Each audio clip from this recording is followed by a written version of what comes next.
con las tareas que tenemos que desarrollar en estos días, en estas semanas.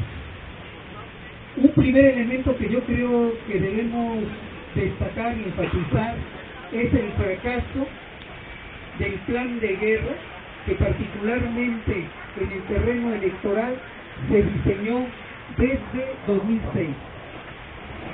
Desde 2006, cuando se produce el golpe de estado técnico que le llaman, es decir, el fraude, la consumación del fraude, ellos diseñaron todo un plan para preparar las elecciones de 2012. En este plan, ellos excluían toda posibilidad de disputa de la presidencia a fuerzas progresistas, a fuerzas nacionalistas, a fuerzas socialistas. Para ellos la pelea por la presidencia iba a ser entre el PRI y entre el PAN.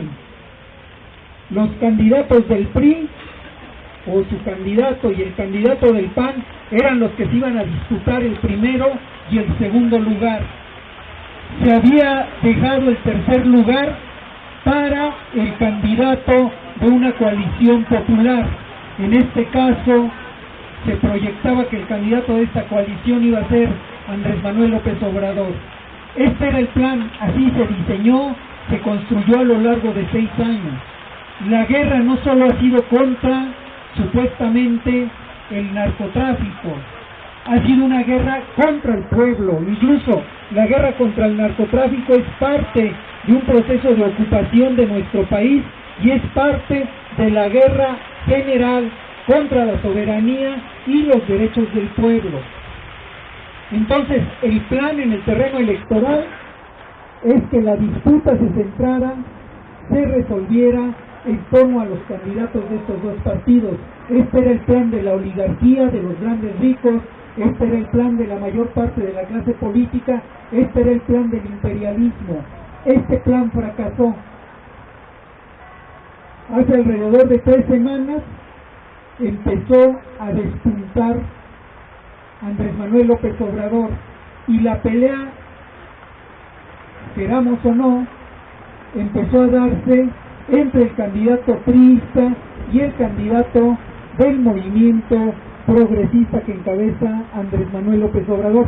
Este fue un primer quiebre del plan que se había diseñado desde hace 6 años.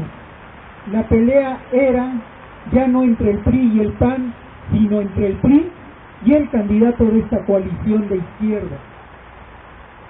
Luego de la marcha de los que hoy se llaman 132, empezó a aparecer otro elemento, la posibilidad de una disputa real por el primer lugar.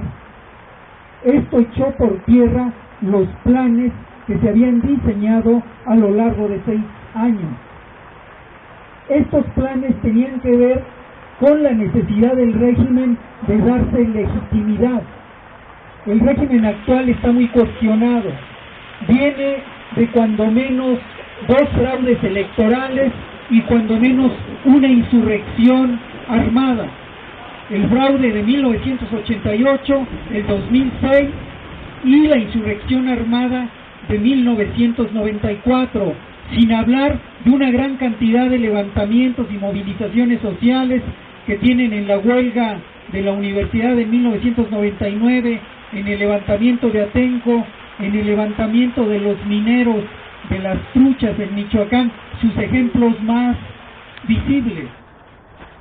El régimen viene... que los maestros trabajen.